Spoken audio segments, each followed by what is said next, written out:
integrate it, add wings to your career. Hello guys, welcome back to our channel. आज हम लोग पढ़ेंगे deep foundation. Deep foundation देखो दो तरह की होती है, एक होती है पाइल फाउंडेशन एंड एक होती है वेल फाउंडेशन। पाइल और वेल, आज हम दोनों इन बार इसके बारे में पढ़ेंगे। अपने इतना डिटेल में नहीं आता तो थोड़ा थोड़ा पढ़ेंगे, क्या कैसे टाइप्स के होते हैं और बेसिक फार्मूला पढ़ेंगे, ठीक है। तो सबसे पहले हम लोग स्टार्ट करते हैं पाइल फाउंडेशन। सबसे पहले क्या स्टार्ट करते हैं? Pile foundation. और पाइल फाउंडेशन में भी स्टार्ट करते हैं टाइप्स ऑफ पाइल फाउंडेशन।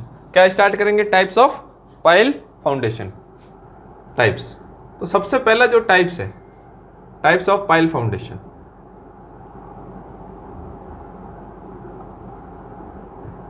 अब इसमें हम लोग क्या पढ़ेंगे कि तीन चार तरह के होते हैं। फर्स्ट है on the basis of their action.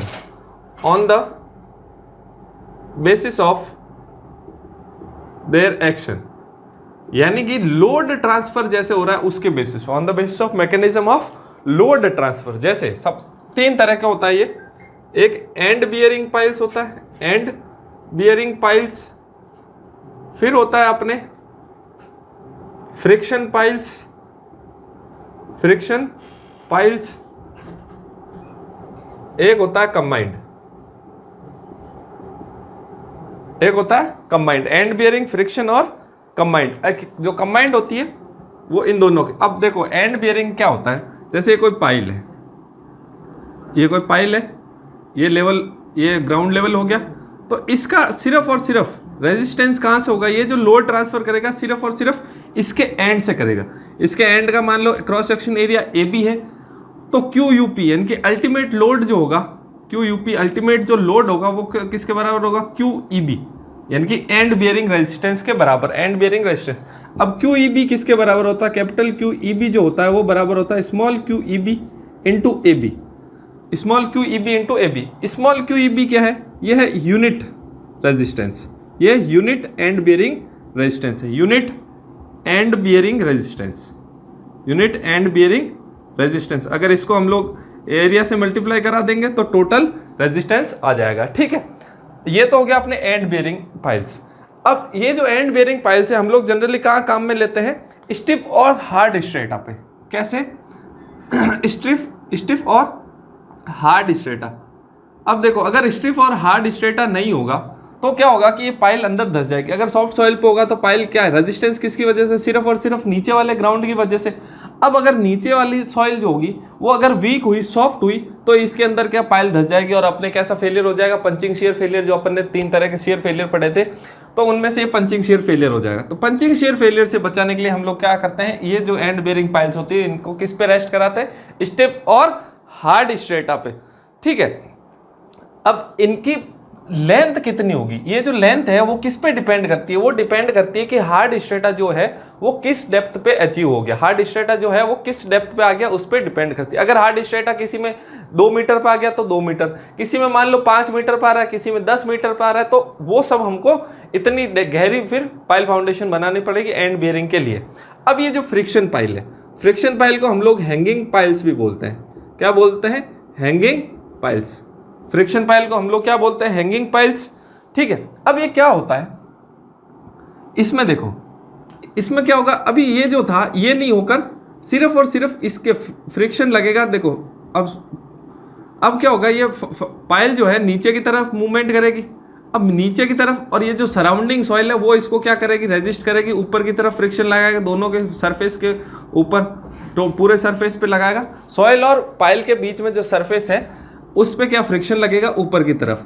तो ये जो है इसको हम लोग स्किन फ्रिक्शन बोलते हैं, QSF। इसको हम लोग क्या बोलते हैं? स्किन फ्रिक्शन, QSF, ठीक है। ये जो स्मॉल QSF है ये क्या है? यूनिट स्किन फ्रिक्शन है। ये क्या है? Unit skin friction between pile and soil. अब इसमें एंड बियरिंग की वजह से नहीं होगा, इसकी वजह से बिल्कुल नहीं होगा। तो इसका जो QUP होता है वो किसके बराबर होता है? QSF के बराबर। किसके बराबर हो जाता है? QSF। और ये जो QSF है वो किसके बराबर होगा? Small SF into AS। Small SF into AS। AS कौन सा हो गया? पूरा सरफेस एरिया, ठीक है। ये अपने को ध्यान में रखना है। अब अगर ये जो होएगा ये जनरली किस पे होगा? लूज सॉइल पे। लूज सॉइल, फ्रिक्शन वाला किस में होगा? जनरली सॉइल कैसे होगी? अगर लूज होगी तो इसमें होगा अपने, तो हम लूज सॉइल में कह सकते हैं लूज सैंड और क्ले। लूज सैंड और क्ले पे, ऐसी सॉइल में हम लोग जनरली फ्रिक्शन पाइल या हैंगिंग पाइल्स लगाते हैं।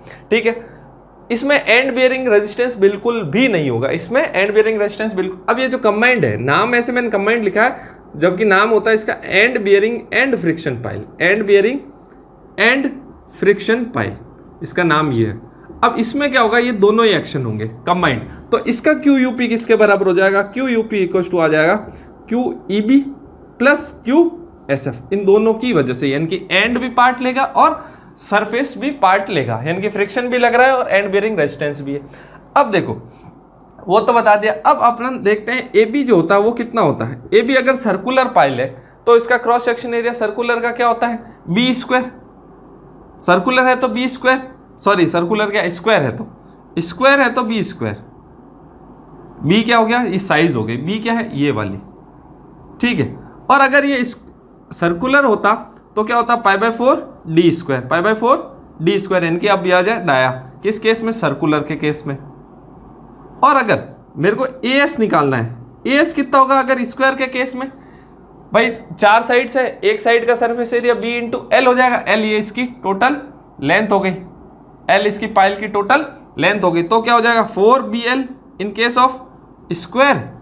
और अगर इन केस ऑफ सर्कल की बात करें तो क्या होगा, पाई डी एल के बराबर, किसके बराबर हो जाएगा, pi D L in case of circular, अगर पाइल सर्कुलर होगी तो। ये अपने को ध्यान में रखना है। ठीक है, तो अब फॉर्मूला अपने क्या हो जाएगा, फॉर्मूला इक्वल टू ये हो गया, इसको अगर ये रख दें पूरा। अब बात करते हैं क्यू ई बी, जो क्यू ई बी होता है in case of clay equal to 9C होता है। क्ले में किसके बराबर होता है, 9C के बराबर, 9C, C क्या है अपना कोएशन है, क्ले में क्या होता है 9C के बराबर, ये है कोएशन। और ये जो होता है अपना skin friction, small Q E B small Q S F, ये स्मॉल क्यू एस एफ जो होता है वो होता है अल्फा सी यू के बराबर, किसके बराबर होता है, अल्फा सी यू। अल्फा जो है वो है अपना एडेशन फैक्टर, क्या है, एडेशन फैक्टर, अल्फा जो है adhesion factor between soil and pile, adhesion factor between soil and pile. अब इसकी जो एडेशन फैक्टर की जो वैल्यू होती है वो जो होती है अपने जनरली 0.2 से लेके 0.9 के बीच में होती है। एडेशन फैक्टर अल्फा की वैल्यू 0.2 से लेके 0.9 के बीच में वेरी करती है। अगर एनसीसी सॉइल है, यानी कि नॉर्मली कंसोलिडेटेड सॉइल, ये तो ऑल सॉइल के लिए हो गई, ऑल सॉइल्स। अगर एनसीसी है सॉइल तो 0.6 से 0.9, नॉर्मली कंसोलिडेटेड सॉइल है या लूज सॉइल है तो 0.6 से 0.9। और मान लो अगर ये स्टिफ होती, अगर ये थोड़ी मीडियम स्टिफ होती तो 0.4 से 0.6, मीडियम स्टिफ होती तो 0.4 से 0.6। ठीक है, मीडियम स्टिफ के लिए, मीडियम स्टिफ क्ले की बात हो रही, मीडियम स्टिफ। ठीक है, और अगर थोड़ी डेंस होगी, डेंस स्टिफ होगी तो अल्फा इक्वल टू 0.2 से 0.4, डेंस स्टिफ होगी तो डेंस स्टिफ। ठीक है, ये अपने को ध्यान में रखना है। तो फॉर्मूला अब अपने का क्या, अपना क्यू यूपी किसके बराबर हो गया, 9C into A B, 9C into A B plus alpha C U into A S, alpha C U into A S. ये फॉर्मूला आपको ध्यान रखना है, ये फॉर्मूला काफ़ी काम आता है। ये फॉर्मूले पे कई बार डायरेक्ट क्वेश्चन आता है। अपने पाइल फाउंडेशन सिर्फ एक ही फॉर्मूला अपने को याद करना है जो मेनली जो आता है, बाकी एक आध फॉर्मूला और आएगा अपन बता देंगे। ठीक है, मैं बता दूंगा। अभी आपको ये फॉर्मूला याद करना है, इस फॉर्मूले पे छोटा न्यूमेरिकल आने के चांसेस रहते हैं। तो क्या फॉर्मूला होता है, अल्टीमेट लोड कैपेसिटी किसके बराबर होती है, 9CAB plus alpha C U into A S.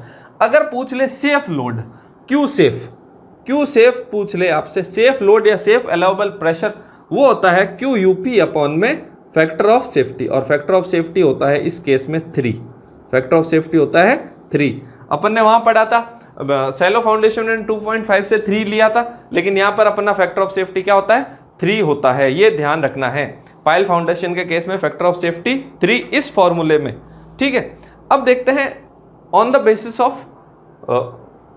Basis of हो गया अपने मेथड ऑफ इंस्टॉलेशन, ये मिटा देता हूं मैं। अब on the basis of method of installation कि उसको बनाया कैसे, उसको पाइल को बनाया कैसे है, on the basis of method of installation. अब एक होता है ड्रिवन पाइल्स या डिस्प्लेसमेंट पाइल, ड्रिवन या डिस्प्लेसमेंट पाइल। अब ये ड्रिवन या डिस्प्लेसमेंट पाइल क्या होती है, इसका मतलब होता है, देखो बेटा, ये जो पाइल है बनाई किसी और जगह पे है, लेकिन इसको यहाँ पर बना के, मतलब फैक्ट्री में या किसी और लोकेशन पे बना के इसको यहाँ लाके लगा दिया है, दूसरा होता है कास्ट इन सिटू। दूसरा क्या होता है, कास्ट इन सिटू पाइल होती है, कास्ट इन सिटू यानी कि उसी जगह पे बनाई गई है, कास्ट इन सिटू पाइल होती है।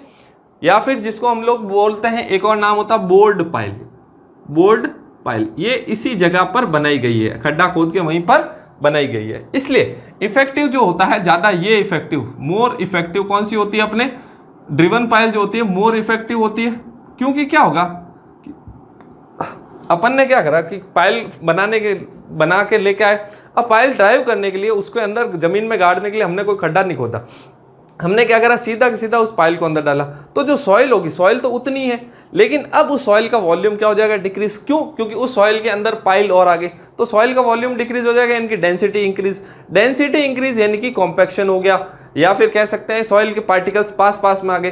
तो इसकी वजह से ये ज़्यादा इफेक्टिव, और इसमें जो रेजिस्टेंस होता है दोनों की वजह से, एंड बेयरिंग की वजह से भी होता है और फ्रिक्शन की वजह से भी, लेकिन इसमें ज़्यादातर जो रेजिस्टेंस होता है वो एंड बेयरिंग की वजह से होता है, फ्रिक्शन की वजह से कम होता है। क्यों फ्रिक्शन की वजह से कम? क्यों? क्योंकि बोर्ड पाइल के चारों तरफ हम लोग क्या करते हैं कि सॉइल डालते हैं, बाद में जब पूरी पाइल बन जाती है उसके बाद में हम साइड से सॉइल उसके अंदर भरते हैं, तो जो सॉइल भरते हैं वो क्या जनरली लूज रहती है, तो इसकी वजह से स्किन फ्रिक्शन थोड़ा कम आता है, इसलिए मेनली एंड बियरिंग रेजिस्टेंस पे डिपेंड करती है। ठीक है, ये हो गया। अब on the basis of function, तीसरा टाइप है on the basis of function.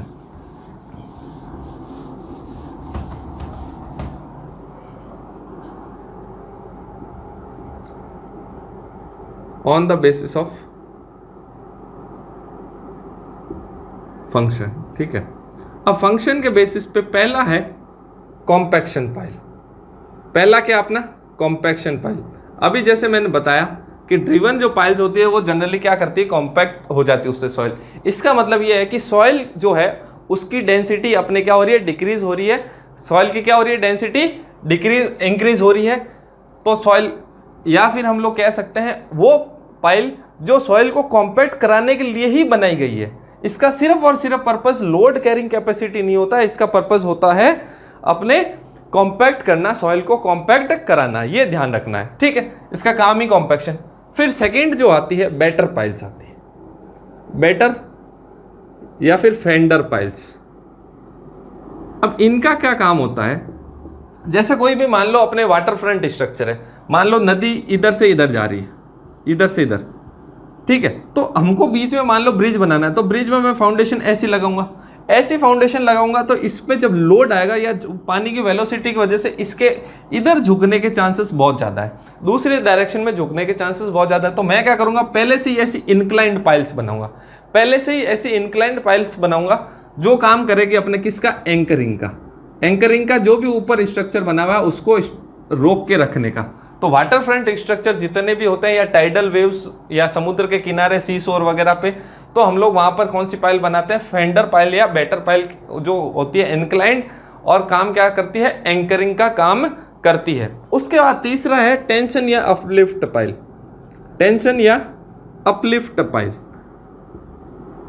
अब क्या होगा, अगर एक्सपेंसिव सॉइल है, कैसी सॉइल है, एक्सपांसिव सॉइल है, यानी कि जिसका वॉल्यूम इंक्रीज होता है, जैसे कि ब्लैक कॉटन सॉइल हो गया, या फिर बेंटोनाइट, या फिर हम लोग जनरली क्ले की बात करें, क्ले में क्या होता है, पानी की प्रेजेंस में उसका वॉल्यूम क्या होता है, इंक्रीज हो जाता है, स्वेल हो जाती है। अब स्वेलिंग होगी तो सॉइल क्या होगी, पाइल के मान लो यहाँ जो सॉइल है, नीचे जो सॉइल थी, ये मान लो स्वेल होगी, तो ये क्या करेगी, चारों तरफ स्वेल होगी, तो ऊपर की तरफ भी होगी, तो ऊपर ये पाइल क्या होता है, पाइल को ये ऊपर की तरफ फोर्स लगाती है, तो हो सकता है पाइल बाहर निकल जाए, ग्राउंड से पाइल क्या आ जाए, बाहर आ जाए। तो अगर पाइल बाहर आ जाएगी तो उस पाइल को बाहर आने से रोकने के लिए, यानी कि स्वेलिंग नेचर को, सॉइल का जो स्वेलिंग नेचर है उसको ओवरकम या काउंटर एक्ट करने के लिए जो पाइल हम लोग बनाते हैं उसको बोलते हैं टेंशन पाइल या अपलिफ्ट पाइल। यानी कि पाइल फाउंडेशन जो हमने लगाई है उसको अपलिफ्ट होने से जो पाइल रोकती है उसको हम लोग बोलते हैं अपलिफ्ट पाइल। ठीक है, उसके बाद चौथे नंबर पे जो आता है अपने, आती है सीट पाइल। क्या आती है, शीट पाइल। अब ये देखो शीट पाइल क्या होती है, हमने जब अर्थन डैम पढ़ा था, अर्थन डैम में हमने क्या पढ़ा था कि ये पढ़ा था भाई, मान लो इधर अप स्ट्रीम है, इधर डाउन स्ट्रीम है, यानी कि पानी इधर से उधर जा रहा है। तो हमने ये देखा था कि यहाँ से पानी सीपेज हो रहा था, धीमे धीमे पानी सीपेज हो रहा था। पानी कैसे जा रहा था, ऐसे जा रहा था, ठीक है। इसका हमने क्रिटिकल हाइड्रोलिक ग्रेडियंट पढ़ा था, IC = G-1/1 पढ़ा था। साथ में हमने हाइड्रोलिक ग्रेडियंट पढ़ा था, क्या पढ़ा था, length of flow, sorry head loss upon में लेंथ ऑफ फ्लो पढ़ा था। अब अपन ने ये कंडीशन थी कि IC should always B greater then I, यानी कि क्रिटिकल हाइड्रोलिक ग्रेडियंट जो है, अगर इस डैम को सेफ रखना है तो हमेशा हाइड्रोलिक ग्रेडियंट से बड़ा होना चाहिए। अपन ने ये पढ़ा था क्रिटिकल हाइड्रोलिक ग्रेडियंट, क्या पढ़ा था, मैक्सिमम ग्रेडियंट पढ़ा था, जो इस पे कि वो सेफ है या on the verge of failure, fail नहीं हुआ but on the verge of failure safe है। अब क्या होगा कि ये पानी धीमे धीमे यहाँ से सीपेज होके गया, तो पानी सीपेज होके जाएगा तो मान लो यहाँ पे मिट्टी पूरी खत्म हो गई, धीमे धीमे मिट्टी भी बाहर निकलती है क्योंकि अपवर्ड सीपेज प्रेशर लग रहा है, तो इफेक्टिव स्ट्रेस रिड्यूस होता है। इफेक्टिव स्ट्रेस रिड्यूस होगा तो सारी की सारी सॉइल यहाँ से रिमूव हो गई, तो क्या होगा, पाइपिंग फेलियर पड़ा था, एक पाइप नुमा स्ट्रक्चर बन गया, पाइपिंग फेलियर। अब इस पाइपिंग फेलियर को रोकने के लिए मैं क्या करूंगा, यहाँ पर एक पाइल बना दूंगा, ऐसे यहाँ पर मैं एक पाइल लगा दूंगा। अब इस पाइल का क्या हुआ, अब ये जो पानी था, इस पानी को जो पहले डायरेक्ट ऐसे जा रहा था, अब इसको ऐसे घूम के ऐसे जाना पड़ेगा। अब इस पाइल के द्वारा क्या होगा, पानी को रोकेगा ये, और पानी को लंबा रास्ता तय करना पड़ेगा। अब लंबा रास्ता तय करना पड़ेगा तो हेड लॉस क्या होगा, इंक्रीज हो जाएगा। हेड लॉस क्या, लेंथ ऑफ फ्लो इंक्रीज हो जाएगी। लेंथ ऑफ फ्लो इंक्रीज हो जाएगा तो आई क्या हो जाएगा, वो रिड्यूस हो जाएगा, यानी कि हाइड्रोलिक ग्रेडियंट के चांसेस जो है, क्रिटिकल हाइड्रोलिक ग्रेडियंट को पार करने के, वो चांसेस क्या हो जाएंगे, रिड्यूस हो जाएंगे। यानी कि सीपेज फेलियर या पाइपिंग फेलियर से बचाने के लिए जो पाइल काम में लेते हैं उसको बोलते हैं शीट पाइल। सीपेज फेलियर, जहां पर सीपेज फेलियर हो या फिर पाइपिंग फेलियर हो, उसको बचाने के लिए जो काम में लेते हैं उसको हम लोग क्या बोलते हैं, शीट पाइल, ठीक है। पाइपिंग फेलियर किसमें, जनरली किसमें होगा, जो वाटर रिटेनिंग स्ट्रक्चर्स होंगे। बाकी हम लोग इसको स्लोप स्टेबिलिटी में भी काम में लेते हैं, स्लोप्स को स्टेबल करने के लिए भी काम में लेते हैं, स्लोप्स को स्लोप स्टेबिलिटी में भी इनको काम में लेते हैं। ये शीट पाइल का काम है, ठीक है। अब देखो एक चीज मैं आप बता देता हूं, ये जो बेटर पाइल्स होती है ये तो 100% इंक्लाइंड होती है, लेकिन फेंडर पाइल जरूरी नहीं इंक्लाइंड हो, ठीक है। फेंडर पाइल्स जरूरी नहीं इंक्लाइंड हो, बेटर पाइल्स हमेशा इंक्लाइंड होती है, लेकिन काम दोनों का ही एंकरिंग का ही है, काम दोनों का एंकरिंग का है। लेकिन आपके पास ऑप्शन आ जाए, क्वेश्चन आ जाए कि inclined piles are all non edge, तो ऑप्शन अगर दोनों हो तो आपको बेटर पाइल आंसर टिक करना है। इनकेस ये नहीं करना, फेंडर पाइल आपको टिक नहीं करना है। अब नेक्स्ट आता है fourth, on the basis of material. किसके बेसिस पे, on the basis of material, यानी कि किससे बनी हुई है।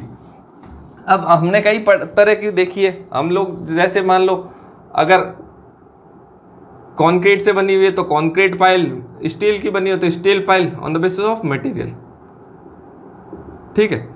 कंक्रीट पाइल्स हो गई, स्टील हो गई, टिम्बर हो गई, ये कुछ जनरल है, कंक्रीट, स्टील, टिम्बर, या फिर कास्ट आयरन हो गई, या सैंड पाइल्स हो गई, या फिर कास्ट आयरन या फिर सैंड पाइल्स हो गई। ये कुछ on the basis of material के हिसाब से, ठीक है, on the basis of material. तो ये अपना जनरल जो है इसका क्लासिफिकेशन है, ठीक है।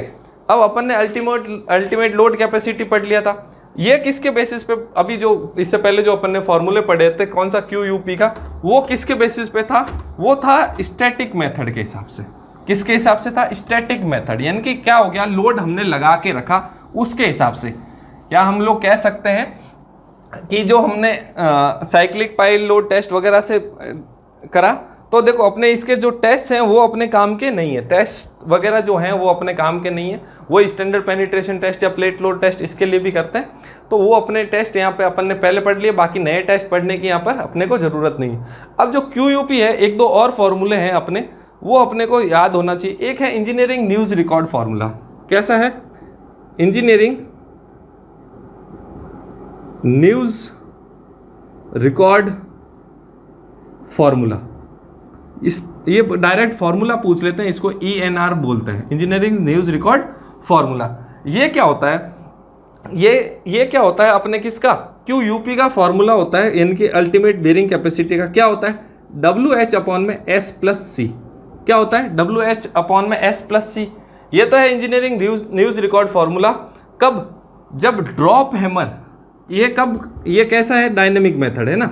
डायनेमिक मेथड यानी कि इम्पैक्ट लोडिंग के टाइम, डायनेमिक मेथड यानी कि इम्पैक्ट लोडिंग, पहले जो पढ़ा वो था स्टैटिक लोडिंग के हिसाब से। तो ये कब है? जब हैमर कैसा है? ड्रॉप हैमर या फिर सिंगल एक्टिंग स्टीम हैमर, या फिर सिंगल एक्टिंग स्टीम हैमर, तब तो ये फॉर्मूला। और अगर डबल एक्टिंग हो जाए तो QUP is equal to W plus AP into H/S+C।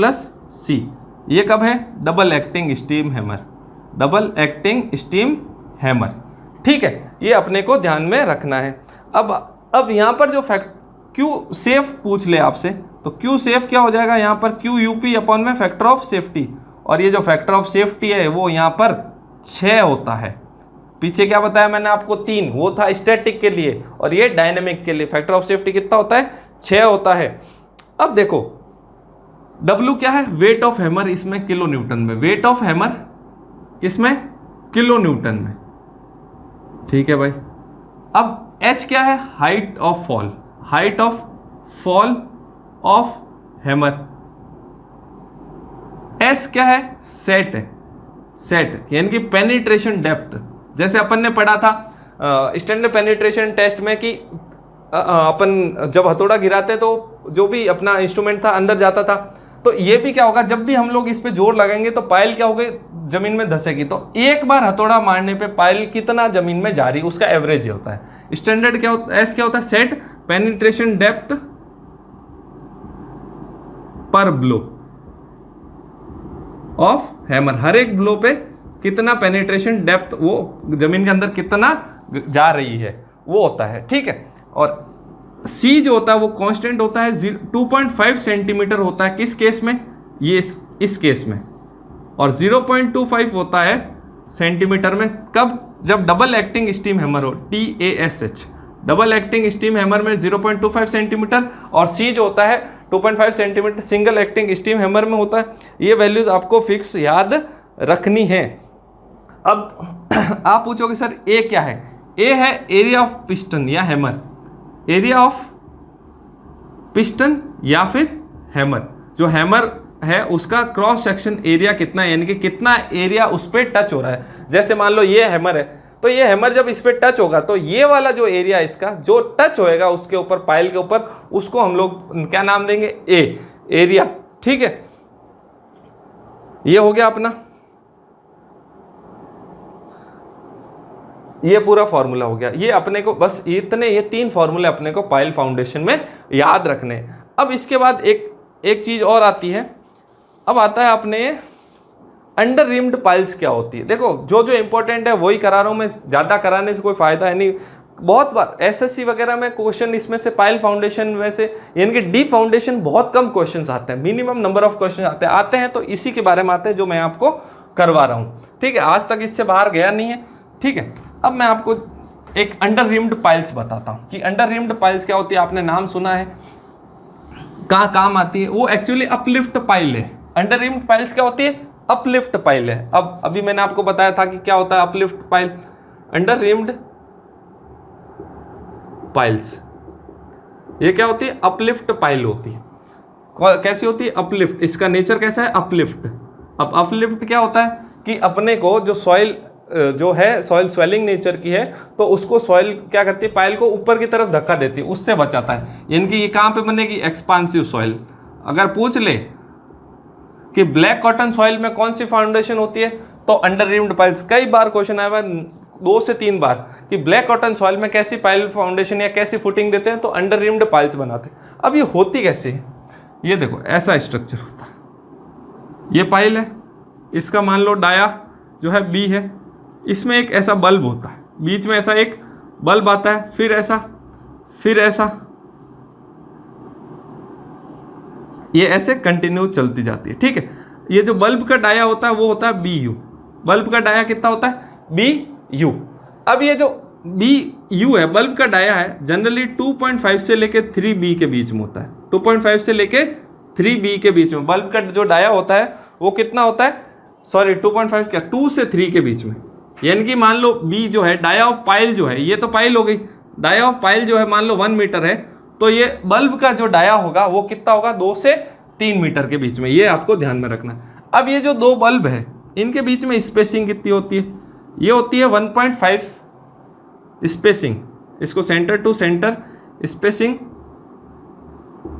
Of bulb, ये किस रेस्पेक्ट में होगी, ये होगी डाया ऑफ बल्ब के रेस्पेक्ट में। ये जो होती है जनरली कितनी होती है, ये जो होती है generally should not be less than, इसको अपन ये करते हैं, should not be less than 1.5 times of B U, यानी कि जो बल्ब का डाया है उसके 1.5 गुना से कम नहीं होनी चाहिए, उसके 1.5 गुना से कम नहीं होनी चाहिए। अब क्या होगा कि इसका फायदा क्या, देखो अब मान लो जब ये कैसी पाइल होती है, बोर्ड पाइल्स होती है, यानी कि ड्रिवन नहीं होती है, बोर्ड पाइल होती है, ये और बता देता हूं मैं आपको, बोर्ड पाइल होती है यानी कि उसी जगह पे बनी हुई होती है। अब क्या होगा कि जो सॉइल इसके बीच में, यहाँ बल्ब्स के बीच में आ जाएगी, वो क्या करेगी, act as a part of footing, ये क्या करेगी, सॉइल ना तो कहीं जा सकती है ना कोई बात, तो इसकी मजबूरी हो गई।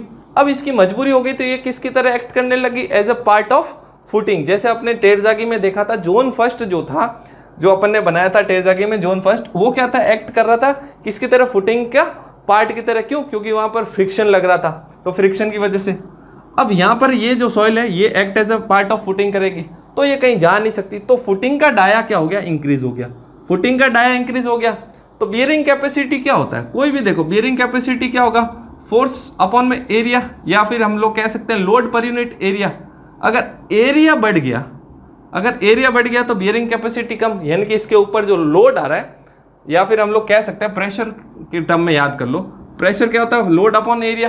तो प्रेशर क्या हो गया, ऊपर से जो प्रेशर आ रहा है वो रिड्यूस हो गया, तो प्रेशर रिड्यूस होने से इसकी बियरिंग कैपेसिटी क्या हो गई, इंक्रीज हो गई, यानी कि ज्यादा load carrying capacity in case of swelling soils. ये आसानी से बाहर नहीं निकलती और निकलती भी नहीं है, ये अपने को ध्यान में रखना है, बस ये चीज।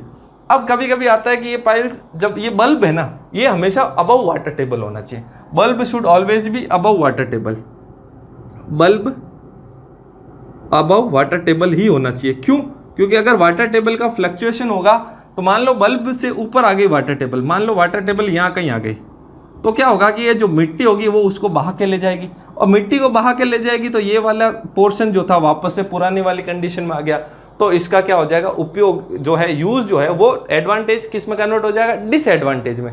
तो इसलिए वाटर टेबल से हमेशा बल्ब क्या रहना चाहिए, ऊपर रहना चाहिए, यानी कि अगर वाटर टेबल बहुत ज़्यादा फ्लक्चुएट हो रही है तो वहाँ पर उससे ऊपर ही होना चाहिए आपका बल्ब, उससे नीचे नहीं होना चाहिए, नीचे होएगा तो कोई मतलब नहीं है।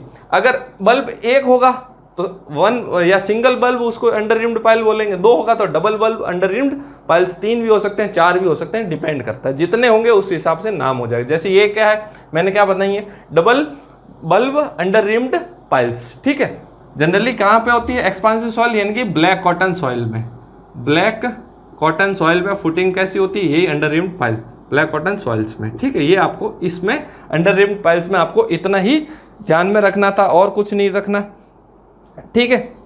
अब आता है एक नेगेटिव स्किन फ्रिक्शन, कई बार पूछ लेते हैं कि नेगेटिव स्किन फ्रिक्शन क्या होता है। देखो बेटा, पाइल फाउंडेशन खुद बहुत बड़ा टॉपिक है, अगर उसको अपन डिटेल में पढ़े तो कोई मतलब है नहीं, आना क्वेश्चन है नहीं, तो जितना क्वेश्चन आ रहा है अपन उतना ही पढ़े तो अपना समय भी बचेगा।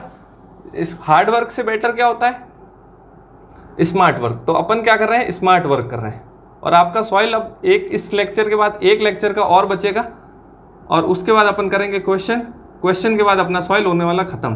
बीच में गैप इसलिए आ गया क्योंकि कुछ इमरजेंसी हो गई थी तो मैं लेक्चर ले नहीं पाया, ठीक है। नेगेटिव स्किन फ्रिक्शन क्या होता है, मान लो ये कोई पाइल है, ये पाइल सब पाइल लगी, ये अपना ग्राउंड लेवल है।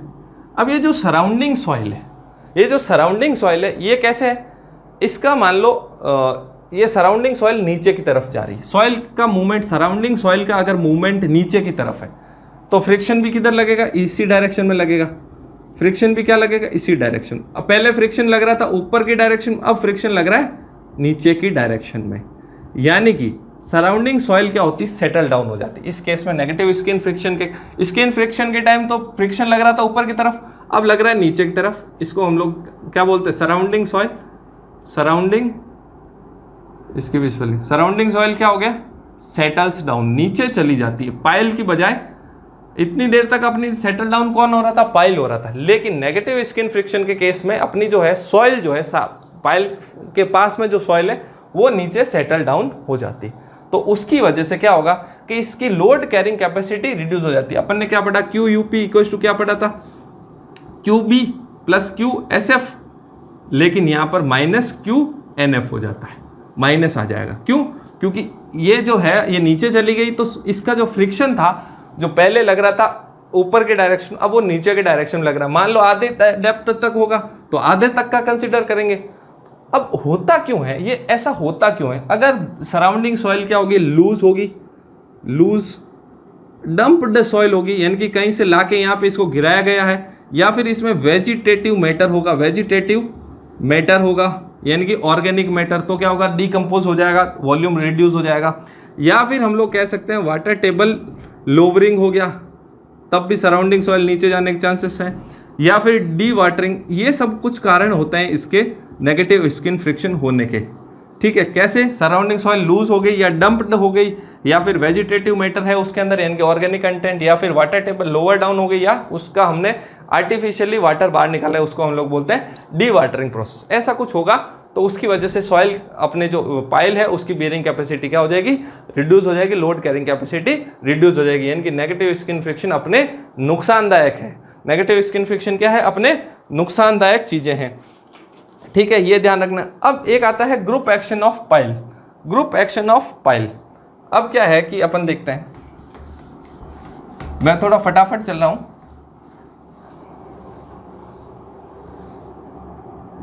Group action of piles. अब क्या है कि जैसे दो पाइल है, मान लो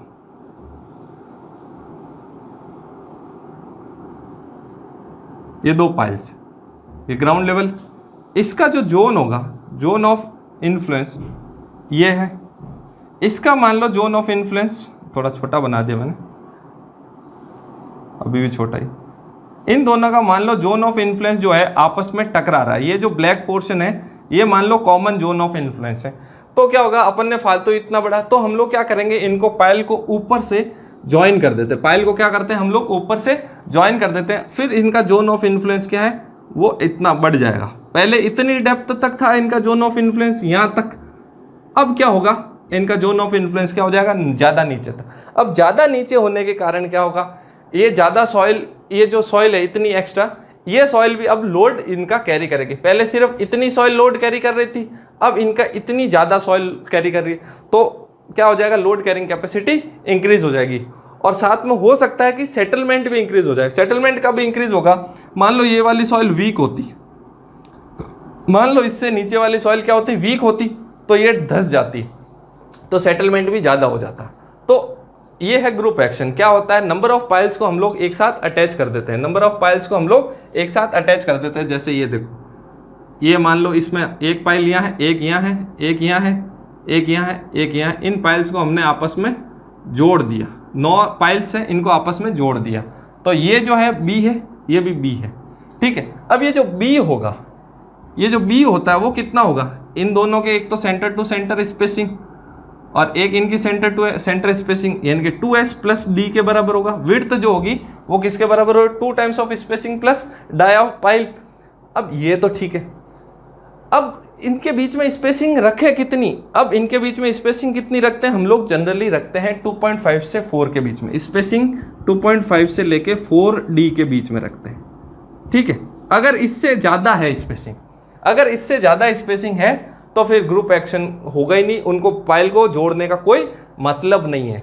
ठीक है, अगर स्पेसिंग कम है तभी ऐसा जोड़ेंगे, या फिर हम लोग कह सकते हैं जोन ऑफ इन्फ्लुएंस अगर उनका आपस में टकरा रहा है तो हम लोग ऐसा बना देंगे। जैसे हमने पढ़ा था राफ्ट फाउंडेशन, हमने राफ्ट फाउंडेशन कब पढ़ा था, कंबाइंड फाउंडेशन कब पढ़ा था, जब इंडिविजुअल जो पाइल्स थी, इंडिविजुअल जो फुटिंग थी, उनका जोन ऑफ इन्फ्लुएंस कर रहा, आपस में टकरा रहा था, ओवरलैप हो रहा था। तो यहाँ पे भी क्या हो रहा है, ओवरलैप, पाइल के केस में भी ओवरलैप हो रहा है, तो हम लोग ग्रुप बना देंगे, उनको आपस में जोड़ देंगे।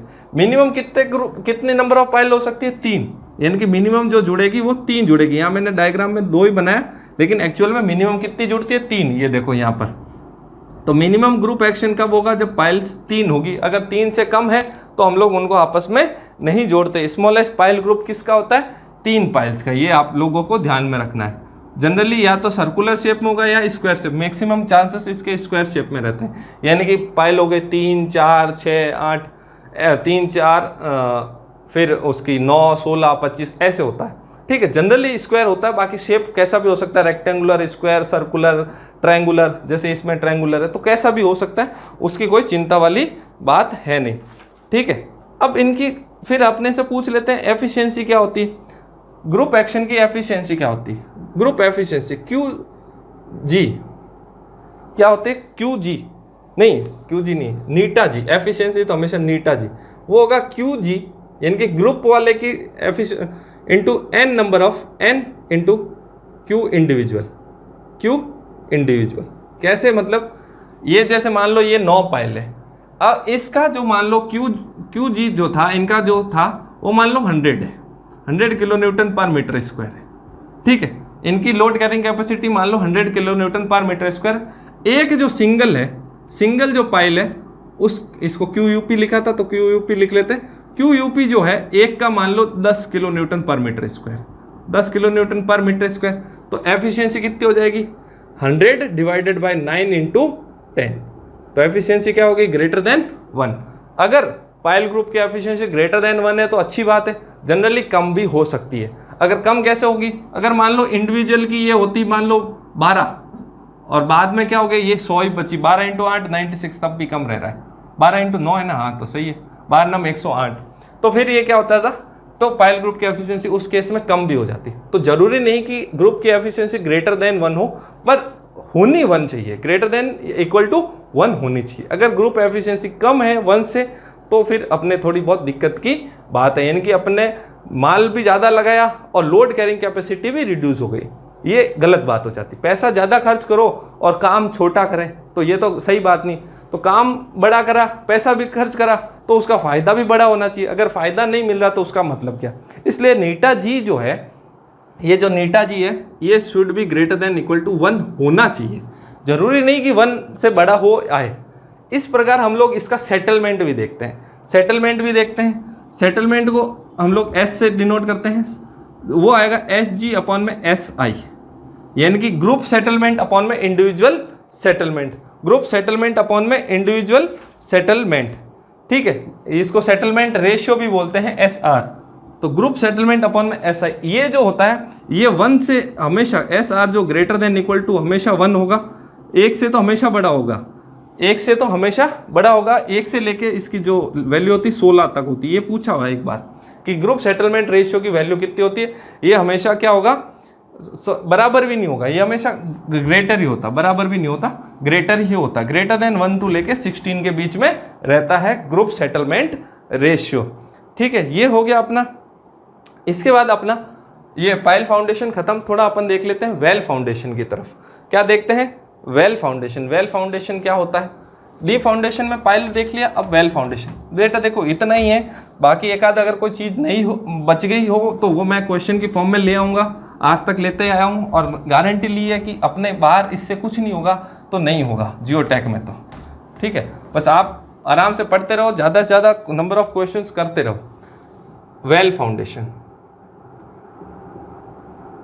अब क्या होता है कि पाइल जो फाउंडेशन होती है जनरली 27 मीटर तक होती है। पाइल फाउंडेशन की जो जनरल डेप्थ होती है 27 metre, in some cases it may extend up to 38 metre, इतनी हो सकती है।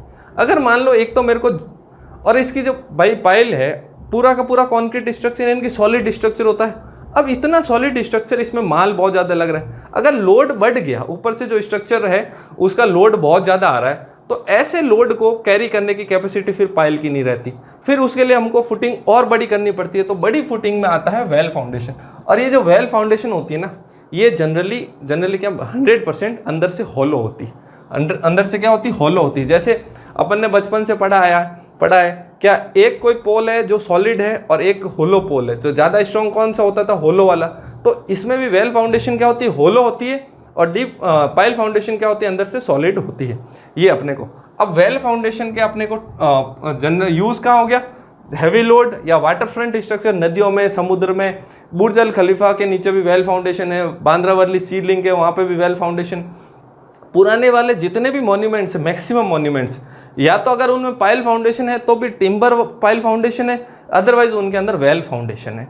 वेल फाउंडेशन कितने तरह की होती है? एक होता है बॉक्स, ठीक है, एक होता है ओपन, और एक होता है न्यूमेटिक टाइप, एक होता है न्यूमेटिक टाइप। ये 3 तरह की वेल फाउंडेशन होती है, बॉक्स, ओपन और न्यूमेटिक टाइप। तो सबसे पहले हम लोग ओपन की बात करते हैं। ओपन वाला जो होता है, इसका टॉप एंड बॉटम क्या होगा? ओपन होगा। Top and bottom side open होती है, मतलब कि ये ऐसा होगा, बनाते टाइम ऐसा होगा, ये ग्राउंड लेवल हो गया, ये बना रहेंगे तब ऐसा होगा, बाद में इसको यहाँ से कवर हो जाएगा, लेकिन बनाते टाइम ये क्या होगा? यहाँ से ओपन होगा। तो क्या होगा? धीमे धीमे हम लोग इसको हमेशा थोड़ा थोड़ा बनाते हैं। पहले ग्राउंड लेवल, पहले इसको साइड में बनाते हैं, मान लो 1 मीटर का बनाया हमने वेल फाउंडेशन, उसके बाद हम यहाँ पे गड्ढा खोदेंगे, इसको अंदर एंटर कराएंगे, और सॉइल बीच वाली भले सॉइल अंदर पड़ी रहे, साइड में इतना सा ट्रेंच बनाया और इसको अंदर धंसा दिया। उसके बाद इसके ऊपर और बनाएंगे, 1 मीटर मान लो और बनाया, फिर गड्ढा खोदेंगे नीचे एक्स्ट्रा, फिर इसको और अंदर की तरफ धंसा देते हैं, सिंक कराते हैं हम लोग इसको पूरा का पूरा। ऐसा नहीं कि 40 मीटर फाउंडेशन है तो 40 मीटर तक सॉइल खोदेंगे और उसके बाद इसको बनाएंगे, ऐसा नहीं होता। इसको हमेशा स्टेजेस में बनती है वेल फाउंडेशन, कोई भी हो, कोई भी वेल फाउंडेशन हो, हमेशा किस में बनती है? स्टेजेस में बनती है, ठीक है। और इसकी कोई लिमिट नहीं है कि कितनी डेप्थ होनी चाहिए, कोई लिमिट नहीं है, अनलिमिटेड है, ठीक है, अनलिमिटेड डेप्थ है, इसका कोई लिमिट नहीं है, अपने को ये ध्यान में रखना है, ठीक है। अब इसके बाद आता है बॉक्स। बॉक्स वाले में बॉटम सिर्फ और सिर्फ टॉप जो होता है ओपन रहता है, सिर्फ टॉप जो रहेगा ओपन रहेगा, यानी कि ये ऐसे रहेगा, बनाते टाइम ऐसा रहेगा। फिर इसके बाद ये इसको अंदर हम लोग क्या है? मिट्टी भर देते हैं, इसके अंदर हम लोग क्या मिट्टी भर देते हैं। अब हमको अलग से एक्स्ट्रा लोड लगाने की जरूरत नहीं, ये क्या मिट्टी की वजह से धीमे धीमे खुद नीचे जाता जाता है, साइड से हम लोग एक्सकेवेट करते जाएंगे, ये नीचे जाता जाएगा, नीचे जाता जाएगा, ऐसे खुद सेटल होता है। जैसे इसमें था वैसे इसमें। अब इसकी थोड़ी लिमिट है कि ज़्यादा डेप्थ वगैरह के लिए, ज़्यादा लोड वगैरह के लिए हम लोग इसको काम में नहीं लेते, किसको? बॉक्स वाले को, ओपन वाले को काम में लेते हैं। फिर न्यूमेटिक टाइप।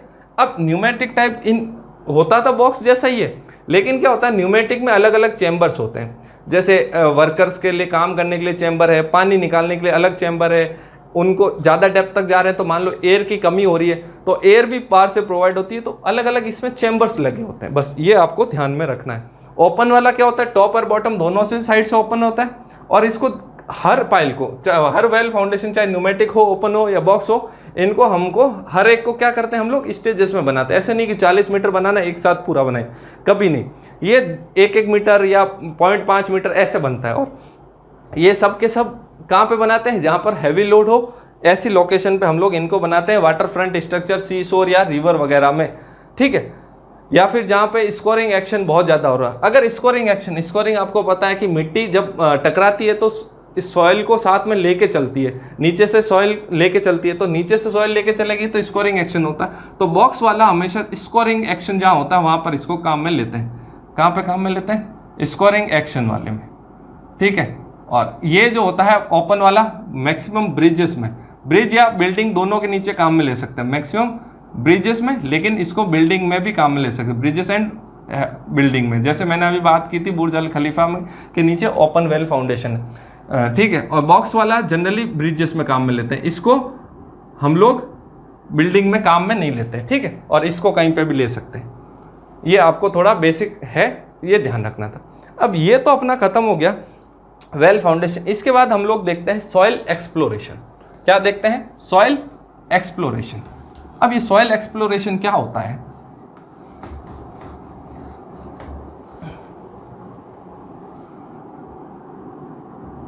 देखो, हमने इतने सारे टेस्ट करे, तो टेस्ट करेंगे कैसे? उसके लिए हमें सैंपल चाहिए, तो सैंपल लेने के कुछ तरीके हैं, उसको हम लोग क्या बोलते हैं? Soil exploration. सॉइल एक्सप्लोरेशन यानी कि सैंपल लेने को या सॉइल का इन्वेस्टिगेशन करने को हम लोग बोलते हैं सॉइल एक्सप्लोरेशन। इसका दूसरा नाम सब सरफेस इन्वेस्टिगेशन भी है, इसमें से भी क्वेश्चंस आते हैं। तो सबसे पहले कुछ तरीके हैं कि सॉइल का सैंपल लेने के लिए उसको एक्सकेवेट करना पड़ेगा। तो एक्सकेवेशन के क्या क्या तरीके हैं? एक्सकेवेशन के क्या क्या तरीके हैं? एक्सकेवेशन के क्या क्या तरीके हैं? अब देखो, एक्सकेवेट मैं किस किस फॉर्म में कर सकता हूँ। एक तो टेस्ट पिट, मैं क्या बना सकता हूँ, टेस्ट पिट्स बना सकता हूँ generally 1.2 into 1.2 into 3 metre cube की साइज होती है, यानी कि 1.2 और 1.2 इसकी लेंथ और विड्थ हो गई और 3 मीटर डेप्थ। और ये जो होते हैं जनरली कहाँ होंगे, सॉफ्ट सॉइल्स में, सॉफ्ट सॉइल्स में, ठीक है।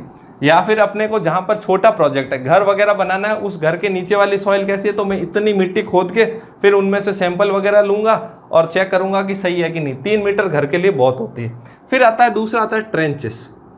अब देखो ऊपर वाला तो क्या हुआ, गड्ढे हो गए, ये क्या हो गई, खाई हो गई। इनकी जो विड्थ तो इतनी रहेगी, विड्थ और डेप्थ तो इतनी रहेगी, लेकिन लेंथ क्या होती है, बहुत ही ज़्यादा होती है। तो ये जैसे रोड वगैरह का या थोड़ा कोई कैनाल वगैरह या कोई दूसरा प्रोजेक्ट है, उसके लिए जिसकी लेंथ ज़्यादा होती है उसके लिए काम में लेते हैं। फिर हम लोग काम में लेते हैं टनल। क्या होते हैं, टनल्स। टनल्स हम लोग कहाँ काम में लेंगे, हिली एरियाज में रोड वगैरह बनाने के लिए, जिसका कि डायामीटर होता है इसका जनरली 1.2 मीटर, ठीक है। बस ये बेसिक इतना ही ध्यान रखना। इसके बाद एक होता है साफ्ट। ये जो साफ्ट होता है इसका डाया होता है 3 मीटर। ये भी हिली एरियाज में ही काम में ली जाती है। ये भी कहाँ पे काम में ली जाती है, हिली एरियाज में ही। अपने को इतना ही ध्यान रखना है, ठीक है। ये जनरली 2 मीटर, ठीक। ये अपने को ध्यान में रखना है। इसको टनल को या फिर ड्रिफ्ट भी बोलते हैं, इसको ड्रिफ्ट भी बोलते हैं, ठीक है। अब अपन देखते हैं इंस्ट्रूमेंट्स कौन कौन से होते हैं, इनको एक्सकेवेट करने के लिए इंस्ट्रूमेंट कौन कौन से होते हैं। एक्सकेवेट करने के लिए इंस्ट्रूमेंट्स पढ़ते हैं। एक होता है अपना ऑगर। सबसे पहले होता है ऑगर, इसकी स्पेलिंग गलत हो गई,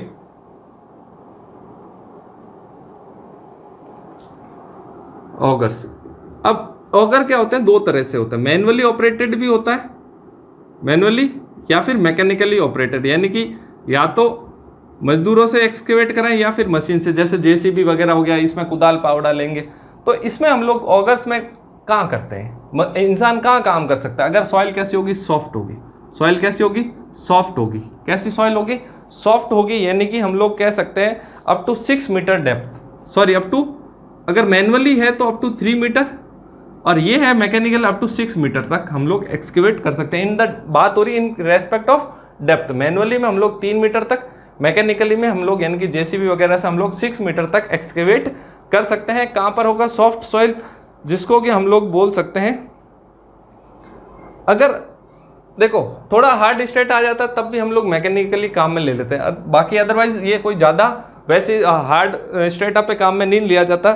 ये लिया जाता है सैंड, सिल्ट या मीडियम टू स्टिफ क्ले। किसमें, सैंड, सिल्ट या मीडियम स्टिफ क्ले में, मीडियम स्टिफ क्ले में सबसे कमज़ोर सॉइल पे यही काम मिले। इसके बाद आता है वॉश बोरिंग। क्या आता है, वॉश बोरिंग। वॉश बोरिंग में क्या होता है, जैसे ये कोई इंस्ट्रूमेंट है, इसमें साइड से पानी जाता रहेगा विथ प्रेशर, अंडर प्रेशर, और यहाँ पर ये जैसे एक्सकेवेशन का काम होएगा। यहाँ से क्या होगा, अंडर प्रेशर पानी जा रहा है, पानी के साथ सॉइल मिल रही है और ये बाहर आ रही है। पानी के साथ सॉइल मिलके पानी के साथ मिट्टी बाहर आती है, इसमें वॉश बोरिंग। अब वॉश बोरिंग हम लोग कब काम में लेंगे, जब सॉइल थोड़ी क्या होगी, स्टिफ होगी। जब सॉइल क्या होगी, यानी कि dense sand, dense clay, dense clay, या फिर अपने ग्रेवली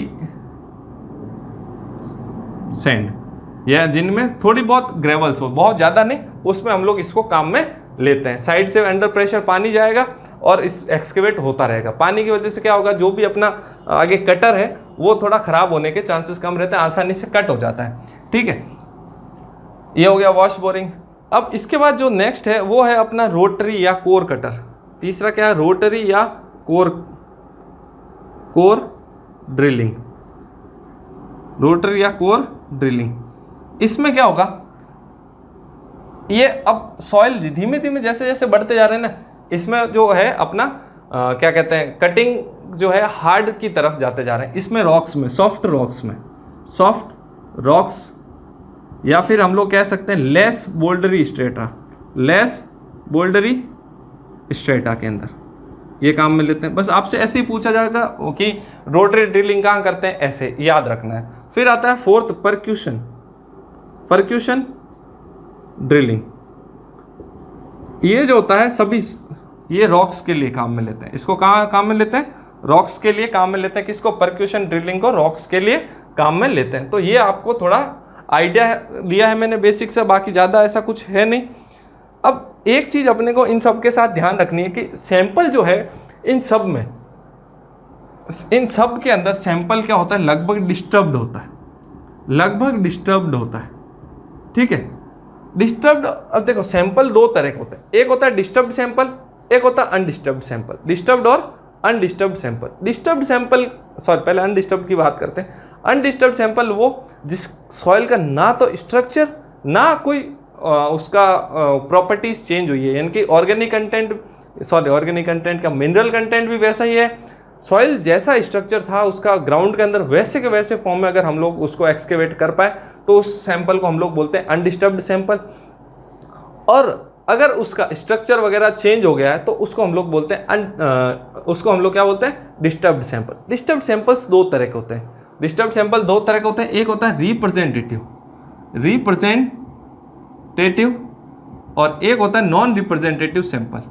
नॉन रिप्रेजेंटेटिव, अब रिप्रेजेंटेटिव सैंपल ऐसा सैंपल होता है जिस पर हम लोग टेस्ट कर सकते हैं, और नॉन रिप्रेजेंटेटिव वो सैंपल जिस पर हम लोग टेस्ट नहीं कर सकते, इनकी बिल्कुल बेकार है, उस सैंपल को फेंकना ही है। अब अनडिस्टर्ब्ड पे हम लोग कौन कौन से टेस्ट कर सकते हैं? जैसे कि शेयर स्ट्रेंथ पैरामीटर्स निकालने हो, शेयर स्ट्रेंथ पैरामीटर्स यानी कि C और फाई, C,5, या फिर कंसोलिडेशन करना हो, या फिर परमेबिलिटी निकालना हो, तो ये सब किस पे होते हैं? अनडिस्टर्ब्ड सैंपल पे। और डिस्टर्ब्ड पे यानी कि अनडिस्टर्ब में कैसे हो गई? Engineering properties. इंजीनियरिंग प्रॉपर्टीज किस पे होता है? अनडिस्टर्ब्ड पे। और डिस्टर्ब्ड पे इंडेक्स प्रॉपर्टीज। इंडेक्स प्रॉपर्टीज यानी कि यूनिट वेट और वॉइड रेशियो और कौन सा था?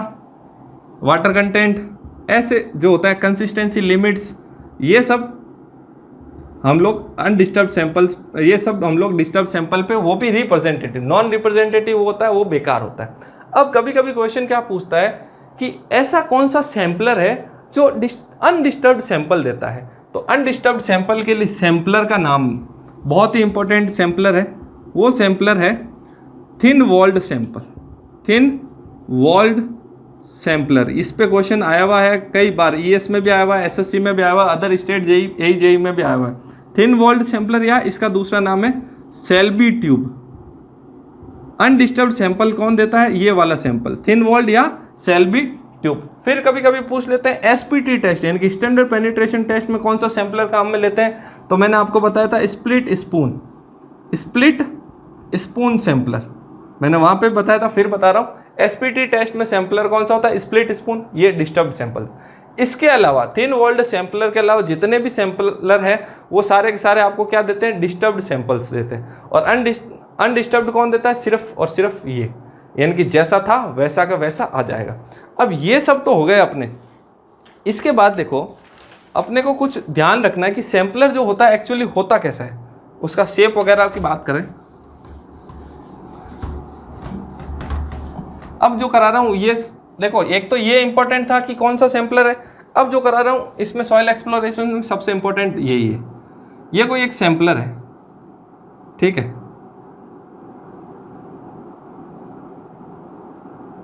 ये कोई एक सैंपलर है, ये हो गई सैंपलिंग ट्यूब, ये क्या हो गई? Sampling tube. ये अपना हो गया कटिंग एज, ये क्या हो गया अपना? कटिंग एज, ठीक है। अब ये जो है अंदर का, इसको हम लोग बोलते हैं डाया, जो आएगा ये D1 आएगा, ये जो डाया आएगा वो आएगा D2, ये आएगा D2, ये जो आएगा अंदर वाला ये D3, और ये जो बाहर वाला है वो है D4। सैंपलिंग ट्यूब का इनर डाया D3 और external dia D4, cutting edge का इंटरनल डाया D1 और एक्सटर्नल डाया D2। यहाँ से देखो एक चीज़ और बता देता हूँ, D1 जो है सबसे छोटा है, उसके बाद D3 है छोटा, उसके बाद D4 है और सबसे बड़ा है D2। ये सब ऐसे आपको ध्यान रखना है। ऐसे क्यों ध्यान रखना अभी बताते हैं। फिर हमको इनमें तीन चीज़ें निकालनी होती है। एक निकालना होता है इनसाइड क्लियरेंस, इनसाइड क्लियरेंस जिसको हम लोग बोलते हैं CI, एक मिनट देखना, डिनोट किससे कर, हाँ CI से, CI से डिनोट करते हैं। अब इनसाइड क्लियरेंस का मतलब कौन सी दो चीज़ें, एक अंदर कौन सा D1 और D3, तो D3 माइनस D1 अपॉन में D1 इंटू 100, तो इनसाइड क्लियरेंस क्या होता है D3 माइनस D1 अपॉन में D1 इंटू 100। अब अनडिस्टर्ब्ड सैंपल्स के लिए, अनडिस्टर्ब्ड सैंपल चाहिए अगर मेरे को, तो इसकी लिमिट कितनी होनी चाहिए अनडिस्टर्ब्ड सैंपल के लिए, 0.5 से 3%। अगर 0.5 से 3% नहीं है तो वो सैंपल अपना कैसा है, डिस्टर्ब्ड है। अनडिस्टर्ब्ड सैंपल के लिए इनसाइड क्लियरेंस कितना होना चाहिए, 0.5 से 3 के बीच में। ये डायरेक्ट वैल्यू पूछी, गेट में भी आया भाई, इन पे तो गेट में भी क्वेश्चन आया भाई, ये इतना इंपॉर्टेंट है सॉइल एक्सप्लोरेशन आपके लिए। तो इनसाइड क्लियरेंस का formula D3 minus D1 upon में D1 इंटू 100। अब एक आता है अपना आउटसाइड क्लियरेंस।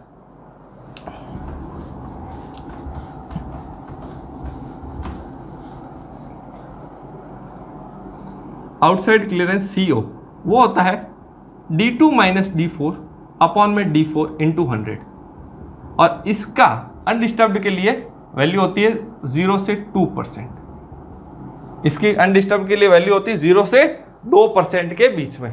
तो इसलिए मैंने ये क्यों लिखा है, देखो इनसाइड D1 और D3 तो आप कंफ्यूज हो जाओगे छोटा कौन सा बड़ा कौन सा, तो मैंने पहले लिखा दिया। तो D3 माइनस D1 अपॉन में D1, नीचे हमेशा छोटा वाला आएगा, नीचे हमेशा कौन सा आएगा, छोटा वाला आएगा, बड़ा वाला नहीं आएगा, ठीक है।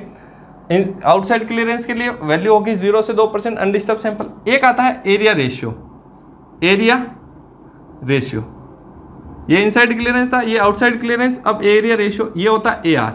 AR क्या होगा, A2 माइनस A1 अपॉन में A1 इंटू 100।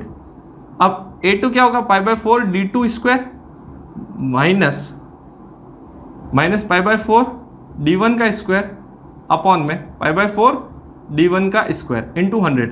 अब यहाँ से π/4 कॉमन ले लेंगे तो एरिया रेशियो जो आएगा वो आएगा D2 का स्क्वायर माइनस D1 का स्क्वायर अपॉन में D1 स्क्वायर इंटू 100।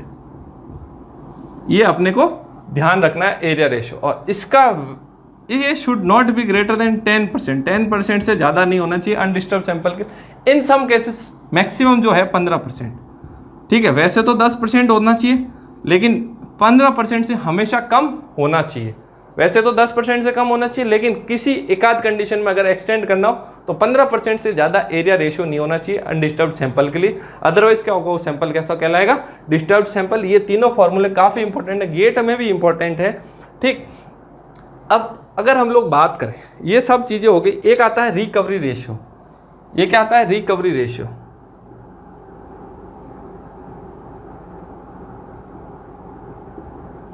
अब भाई रिकवरी रेशियो क्या है, जैसे मान लो मैंने 1 मीटर तक एक्सकेवेट करा, कितना एक्सकेवेट करा, 1 मीटर तक, और अगर मेरे को सैंपल जो मिला वो 0.9 मीटर का मिला।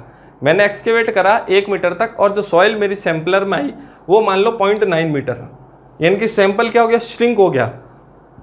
और अगर मेरे को 1 मीटर एक्सकेवेट करने पे जो सैंपल मिल रहा है वो मान लो 1.1 मीटर का मिल रहा है, तो सॉइल क्या हो गई, स्वेल हो गई। यानी कि एरिया, ये जो रिकवरी रेशियो है वो अपने क्या हो जाएगा, ज़्यादा हो जाएगा।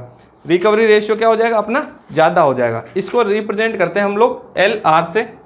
किससे रिप्रेजेंट करते हैं, LR से। अब LR क्या होता है, LR देखो, लेंथ ऑफ सैंपल अपॉन में पेनिट्रेशन डेप्थ, ठीक है। इसकी कोई भी वैल्यू हो सकती है। अगर 1 है, LR इक्वल्स टू 1 है, तो गुड रिकवरी, क्या बोलेंगे उसको, गुड रिकवरी। और अगर बोल दे LR इज ग्रेटर देन 1, तो इसका मतलब क्या, लेंथ ऑफ सैंपल ज़्यादा, पेनिट्रेशन डेप्थ कम, तो सॉइल कैसी होगी, स्वेल। और अगर, अब इसको मिटा देता हूँ, और अगर LR रेशियो लेस देन 1 है तो सॉइल कैसी हो गई, श्रिंक हो गई। ये आपको पूछ लेते हैं कभी कभी कि रिकवरी रेशियो मान लो ग्रेटर देन 1 है तो सॉइल कैसी है, सॉइल स्वेल हो गई सैंपल में आने के बाद, ठीक है। ये कुछ चीज़ें थी, बेसिक चीज़ें आपको ध्यान रखनी थी। इसके बाद अपन जो नेक्स्ट लेक्चर देखेंगे, जैसे ये फटाफट करा, वो भी कोई इतना इंपॉर्टेंट नहीं है, चलो इसमें तो फिर भी ये लास्ट वाली ये फॉर्मूले जो थे वो इंपॉर्टेंट थे, और पाइल फाउंडेशन, बाकी बीच का इतना इंपॉर्टेंट नहीं है। नेक्स्ट में हम लोग क्या पढ़ेंगे, स्लोप स्टेबिलिटी और वर्टिकल स्ट्रेस के बारे में, थोड़े डायरेक्ट फार्मूला और थोड़ा एजम्पशंस देखेंगे, ज़्यादा हम लोग डिटेल में नहीं जाएंगे, ठीक है। तब तक के लिए thank you. Please like, share and subscribe if you like the video. Thank you everyone. Thank you for watching the video. Please like, share and subscribe the channel Integrated.